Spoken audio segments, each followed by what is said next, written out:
Hujambo mtazamaji wa GTN TV, natumai buheri wa afya. Leo ikiwa ni siku ya Jumanne, ikiwa ni siku ya Alhamisi tarehe 21 mwezi wa 3 mwaka ni wa 2024, natumai buheri wa afya. Karibu kwenye habari za GTN Saa Moja, lakini kwanza tupokee kati ya tulio kuandalia jioni hii.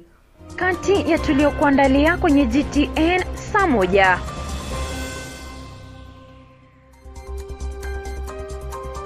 Rais asema serikali inapanga kupitisha muundo wa kusaidia kutimiza azimio la taifa la mwaka 2030.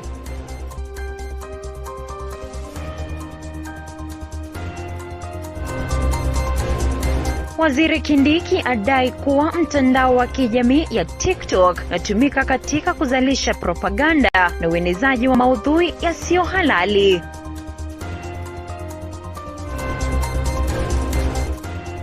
Katibu mkuu wa afya Kimutai awarai madaktari kurejea kazini, akisema maandamano haya ni kinyume cha sheria.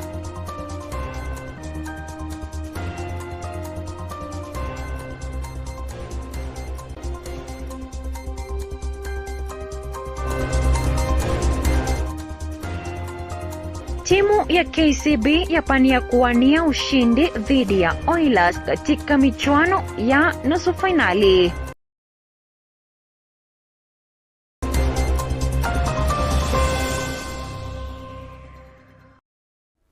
Naam, karibu, endelea kuungana nasi kwenye mtandao yetu ya kijamii, upande wa Facebook GTN TV Digital na upande wa YouTube kwenye GTN TV. Karibu, jina langu ni Snaida Chege.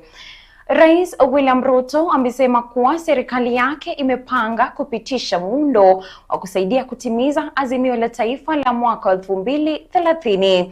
Akiongea wakati uzinduzi wa mpango wa 4 wa mwaka 2023 hadi 27, aidha rais amesema kuwa serikali yake imebuni miundo dhabiti ambao utasaidia kuinua Kenya katika uchumi na viwanda unaotoa huduma maisha ya hali ya juu na raia kwa wote ifikapo mwaka wa 2030.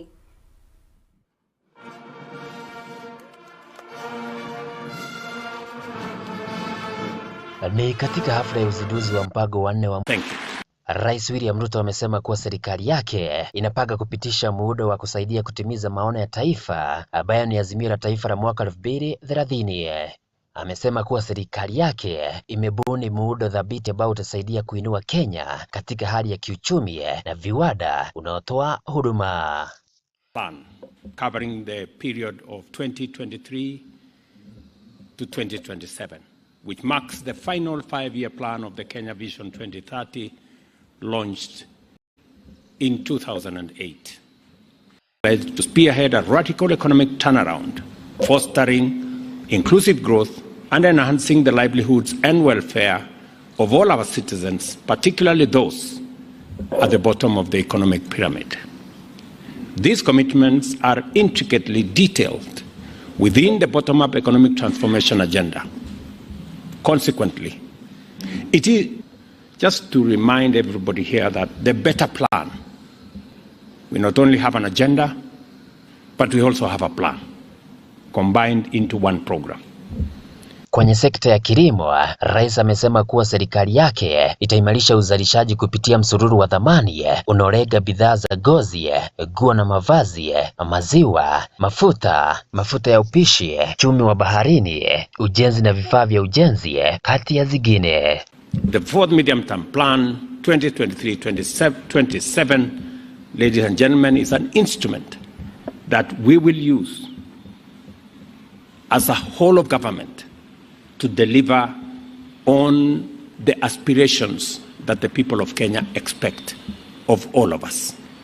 I want to urge every member of the executive, members of the legislature, friends in the judiciary, to work collaboratively. I would also want to acknowledge the invaluable support, Your Excellency, that we received from the principal secretaries. In 2002, the government introduced Economic Recovery Strategy, ERS, for wealth and employment creation for 2003-2007. Successful implementation of ERS gave way to the development of the Kenya Vision 2030. We are happy that the Kenyan Vision 2030 was adopted in 2008, which is actually a long-term development blueprint with an overarching vision, a globally competitive and prosperous economy with high quality of life by 2030. This is a unique launch,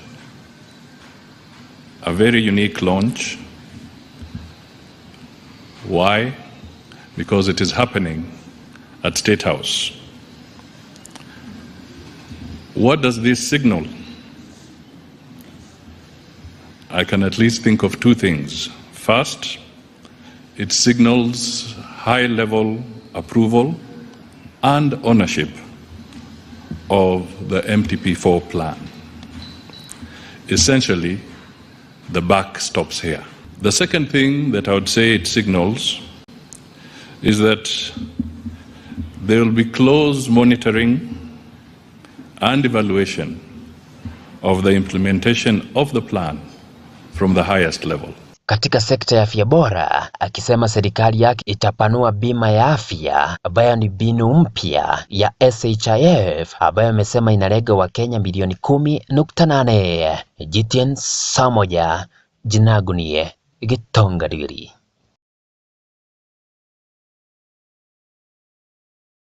Tukiendelea kwenye ripoti nyingine ni kwamba mahakama 6 mwezi Mei mwaka huu. Mwanahabari wetu Robinson Wandere anaarifu zaidi. Mahakama Kuu imekataa kusitisha utekelezaji wa sheria ya makazi ya bei nafuu ambayo ilitiwa saini na kuwa sheria na Rais William Ruto Jumanne iliyopita. Jaji Chacha Mwita badala yake aliagiza kwamba swala la maombi hayo lifikishwe kwa pande zote mara moja, huku mahakama ikibainisha kwamba swala hili linazua maswali muhimu na linahitaji kusikilizwa kwa haraka, huku pande hizo zikitarajiwa kuangazia uwasilishaji wao tarehe 16 Mei mwaka huu. Vilevile, imewezesha serikali ya Rais William Ruto kuendelea na utekelezaji wa mpango wake mkubwa wa makazi ya bei nafuu. Katika kesi hiyo, walalamishi 5 walienda mahakamani Jumatano wakiomba amri za kuzuia utekelezaji wa sheria hiyo yenye utata, huku wakisisitiza kwamba serikali kuu sasa imechukua jukumu la makazi kutoka kwa serikali za kaunti na kwamba sheria ya mtozaji anayekusanya pesa badala ya mamlaka ya mapato ya Kenya.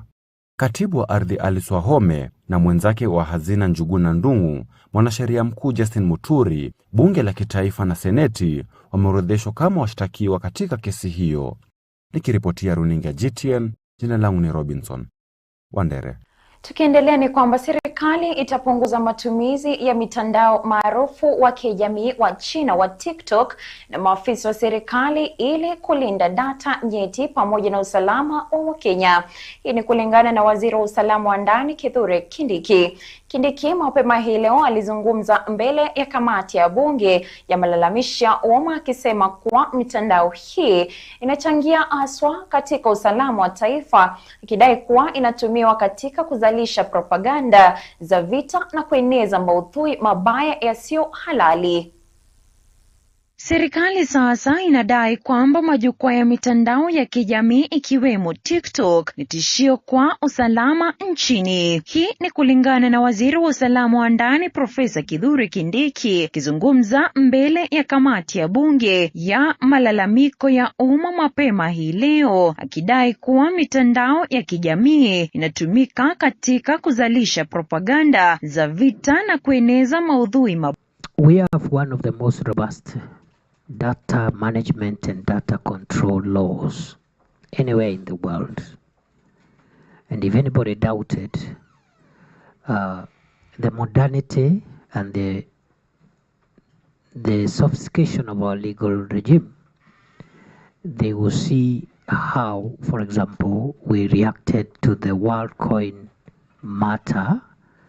And therefore what we need to do besides the proposed adjustments of the existing law is actually to enforce the existing law. If it is well enforced, we have a very robust legal system.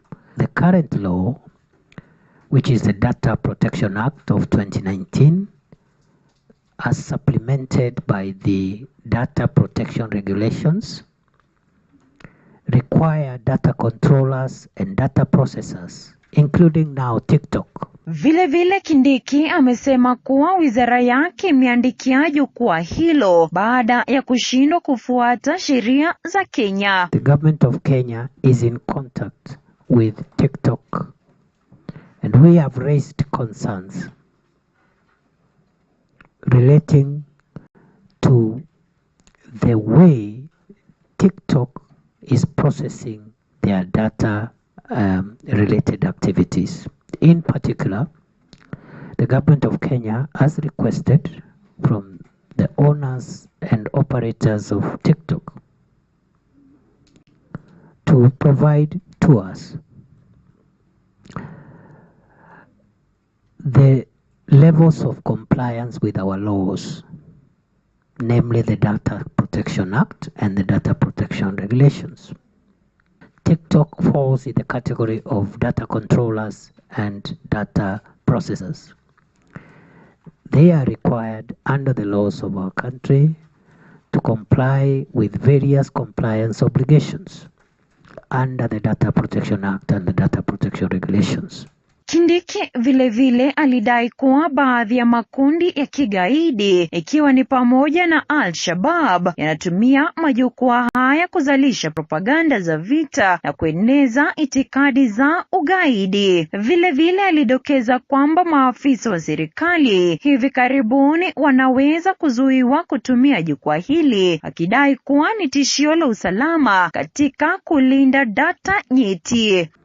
We have also asked them to explain to us the measures that they are taking or they intend to take to ensure the privacy of individuals is respected in accordance with the laws of our country.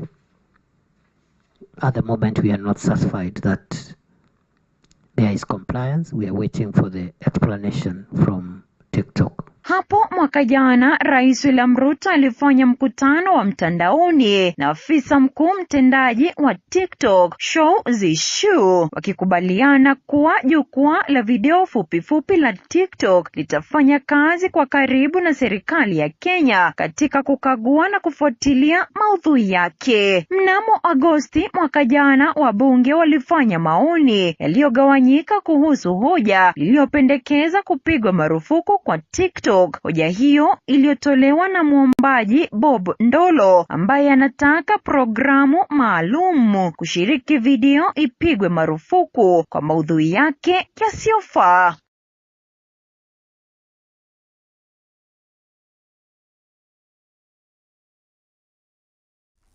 Na ripoti hiyo inatupa fursa kuelekea kwenye maduka, lakini tunarejea kwa muda usiokuwa mrefu. Endelea kutizama runingo ipendayo ya GTN TV.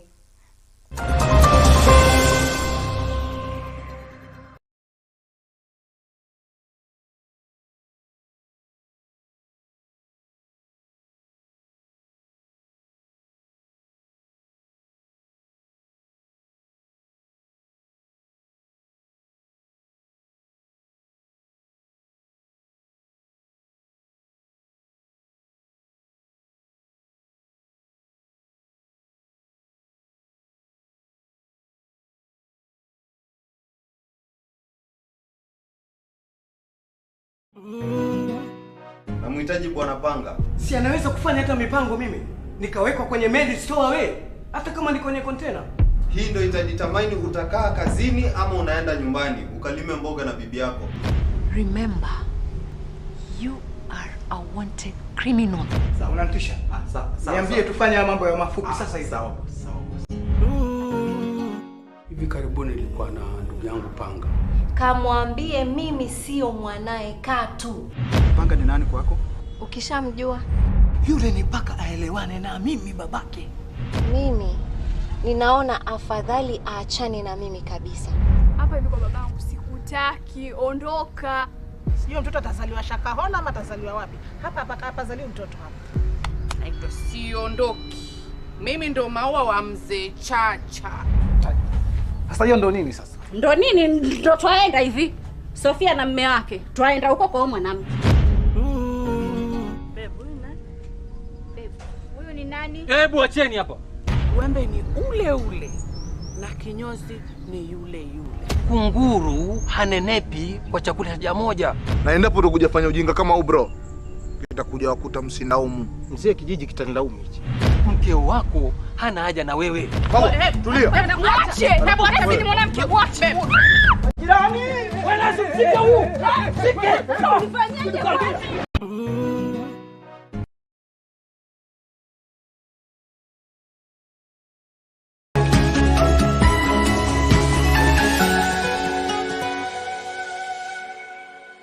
Wena itangatho ngererikinyire ya Kenya na njira ya mwanya. Itangatho ria biacara, wendia wa migunda, magongona ngũrani ta kũmenyithia mũingĩ motungata marĩa kambuni yaku ĩraheana kana kũmenyithia mũingĩ mathomo marĩa thukuru waku ũraheana. Imenyithia cia ikuo hamwe na motungata mangĩ. Ũka wonjorithie na ithuĩ na thogora mũbacĩrĩre. Twarĩre kũgerera thimũ namba 0742 606 195 kana email nĩyo sales@gtntv.co.ke kana ũtũcĩre wabici-inĩ citũ GCTC Complex, former Othaya Teachers College, GTN TV, mũciĩ wa iheo na taranda.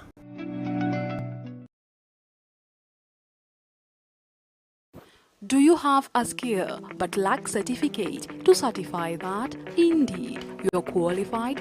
Je, una ujuzi lakini huna cheti? Join the Kenya National Qualifications Authority in collaboration with the State Department for TVET on 22nd of March 2024 from 8 a.m. at KICC Nairobi for the launch of recognition of prior learning policy as well as graduation of the first pilot program of RPL in Kenya. RPL is a process of assessing and certifying your knowledge, skills, and competence against prescribed standards of learning outcome, regardless of when, where, and how they were acquired.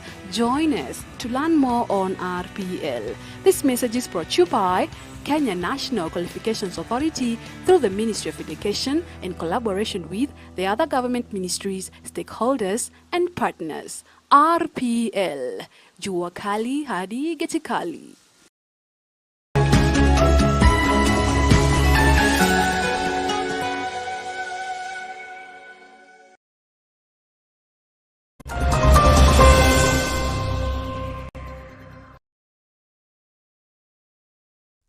Shukran za dhati kwako wewe ambaye umezidi kuungana na kutizama runinga ya GTN Saa Moja. Shukran, endelea kuungana nasi kwenye mitandao yetu ya kijamii, upande wa Facebook GTN TV Digital, upande wa YouTube GTN TV. Tukiendelea ni kwamba Waziri wa usalama wa ndani nchini Kithure Kindiki ameagiza na kutuma kundi la kwanza la vifaa katika kusaidia katika operesheni ya maliza uhalifu katika kaskazini mwa bonde la Ufa, ambapo litapanuliwa ili kujumuisha eneo la kaskazini la malisho ya kaunti ya Meru, Isiolo na Marsabit katika juhudi za kukabiliana na ugaidi. Akizungumza wakati wa hafla hii, Kindiki amesema serikali iko katika mstari wa mbele katika kuhakikisha usalama umedumu nchini.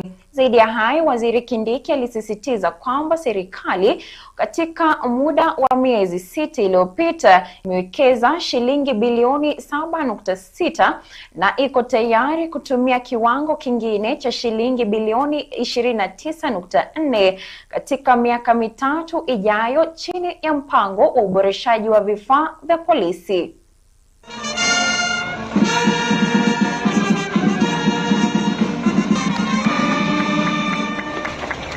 Tupige makofi tena.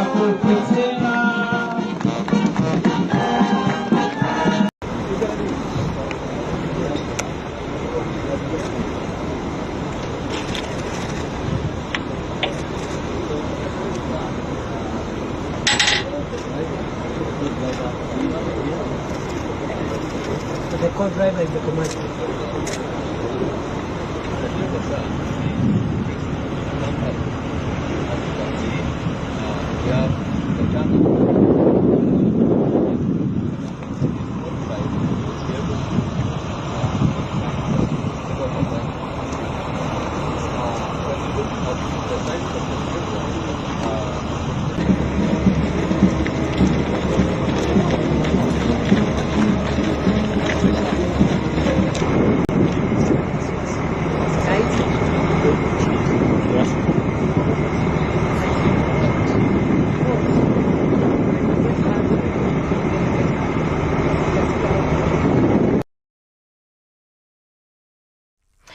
Tukiendelea ni kwamba katibu mkuu wa afya Harry Kimtai amesema kuwa mgomo wa madaktari unaoendelea ni kinyume cha sheria baada ya uamuzi wa mahakama, ambapo amesema kuwa serikali imeanza kutekeleza baadhi ya malalamishi yaliyoibuliwa. Akizungumza katika kaunti ya Kiambu, Kimutai alisema walifanya mkutano na maafisa wa KMPDU siku ya Jumatatu, ambako serikali itaanza kuwatuma wakufunzi katika hospitali kuanzia tarehe 1 mwezi Aprili. Wakati huo huo, alitoa wito wa umoja huo kuheshimu maagizo ya mahakama na kurejea kazini na kuruhusu mazungumzo katika kusuluhisha masuala yaliyoibuliwa.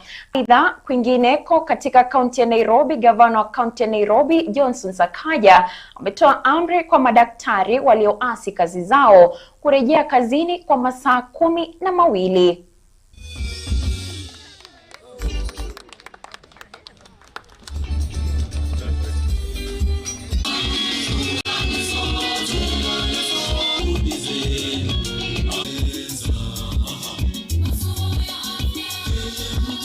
To prolong because the court pronounced itself very clearly that there should be no strike. They need to go back and allow negotiations. The directives, the court orders were very clear because there were 6 court orders. The Ministry of Health has already started implementing part of the court orders, and specifically on the posting of the interns. We gave the assurance. We met the KMPDCU officials on Monday, and we gave the assurance that the interns are going to be posted to start their program by 1st of April. According to us, that is the position. Doctors, I think if they honor their part of the negotiations, they also need to call off the strike and come to the table as directed by the court, because it is when we discuss is when we shall resolve those issues. But if they continue striking, then that means that we are not going to resolve the issues, because we need to listen to them, we need to know their side. But we have already started meeting part of their bargain, and part of their bargain was that we post the interns, which the ministry has given a commitment. I have given the doctors in Nairobi 12 hours to show up in our hospitals. Those who want to continue working with the County of Nairobi have 12 hours to show up in our hospitals, because the mandate I have is to ensure that I provide healthcare to the people of Nairobi. The only concession we can give is if there's that early morning meeting, and then we start at 9 a.m. Serikali ya Nairobi haijakosea madaktari wetu, but kuna vitu ambao tunafanya pamoja.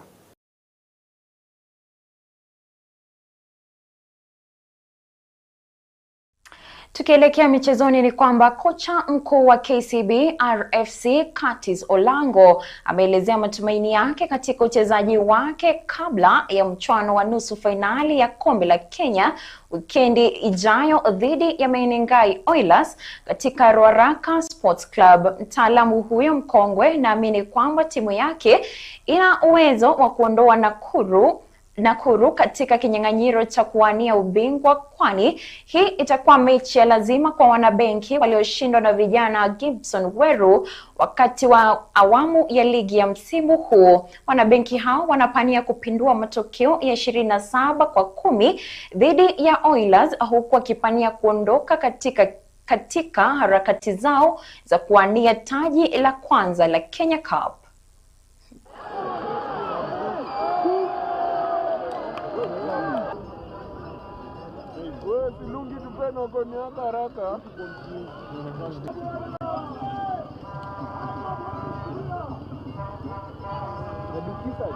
Doing well, had our normal camp last week, and coming from 2 main losses during the season, one against Menengai Oilers, which is the team we're playing in the semi-final. So we went back to the drawing board, looked where we slacked Majorly we've focused on areas we didn't perform well, and we've really worked on them. What we wanted to achieve, which was getting to the semi-final, and it's a home semi-final for both teams. So we achieved what we were set out to do. The boys are looking good. We've had some good sessions Saturday, yesterday, about to have one today. It's going to be grueling. The pressure is always there. I mean, with every game, there's always pressure. It just depends on which team can absorb that pressure. It is that season, but we have to start with this semi-final first. Before we even look at the second step, we have to look at the first step, so that we ensure we're in that final, so that we can now leave it to that game only. Yes, I mean, we've missed them. We've missed them during the past games through niggling injuries and a few major injuries, like Omalo is also back, Michael Omalo is also back, and OJ is also back. So we're just taking them slowly through the paces, and hopefully there'll be the difference in the semi-final. Having the home fans behind you is always a boost, and having the supporters that we have who come in droves is always a plus for us. Ni God ana kick. Tukiendelea huku finali za riadha ikichezwa, ushujaa wa Moraa, Chepkoech, Ngi na Kipmei ulifikisha Kenya medali 20 ikiwa ni 4 za dhahabu, 5 za fedha na 11 za shaba. Beatrice Chepkoech alishinda mbio za kuruka visunzi za mita 1000 ambapo aliibuka nambari 1. Ripota wetu Dennis Ngonjiri anatufafanulia zaidi kuhusu mashindano haya ambayo yanaendelea nchini Ghana. Huku finali ya riadha ikichezwa, ushujaa wa Moraa, Chepkoech, Ngi na Kimei ulifikisha Kenya medali 20, 4 za dhahabu, 5 za fedha na 11 za shaba. Beatrice Chepkoech alishinda mbio za kuruka visunzi za mita 1000 ambapo aliibuka nambari 1. Into the last pond and out onto the home straight, but it's Chepkoech who is opening up the distance. Chepkoech just doesn't seem like she has enough to catch up.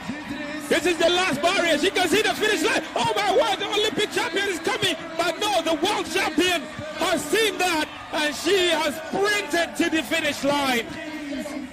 And I can tell you that time is a game's record. 9 minutes 15.62 seconds is faster than the 9 minutes 32. Katika finali ya mita 400 kwa wanawake, Mary Moraa aliibuka mshindi kwa sekunde 50 mbele ya raia wa Nigeria Esther Elo Joseph aliyekimbia mbio zake bora za sekunde 51, akifuatwa na wa Burundi aliyekimbia rekodi ya kitaifa ya 51. Moraa ambaye aliongoza Kenya kunyakua medali ya shaba katika mbio za mseto za 400 ndiyo aliyeshikilia rekodi ya kitaifa ya mita 400. Anayeshikilia rekodi ya dunia katika mbio za 1300 za kuruka visunzi, Beatrice Chepkoech aliishi kwa matarajio aliponyakua Kenya dhahabu ya 3 katika siku ya 3 ya toleo la 13 la michezo ya Afrika yote linaloendelea katika uwanja wa michezo wa chuo kikuu cha Ghana mjini Accra, Ghana. Kwa sasa Misri ndiyo kinara wa medali wazi baada ya siku 8 za mashindano. Nchi imejishindia jumla ya medali 167. Nigeria iko katika nafasi ya pili ikiwa na medali 90. Afrika Kusini ilifuzu kwa 3 bora kwa jumla ya medali 97. Ghana mwenyeji ilimaliza nafasi ya 6 kwa medali 48. Kenya inashikilia nambari 11 kwa hii michezo. Kiripotia runinga ya GTN, mimi ni Dennis Kimodho. Shukran Dennis kwa ripoti hiyo, ripoti ambayo inatutilia kikomo kwenye habari za GTN Saa Moja. Shukran za dhati kwa wewe ambaye umeutumia muda wako na kutizama habari hizi. Shukran pia kwa waliofanikisha habari hizi na kutakia usiku mwanana. Jina langu ni Snaida Chege.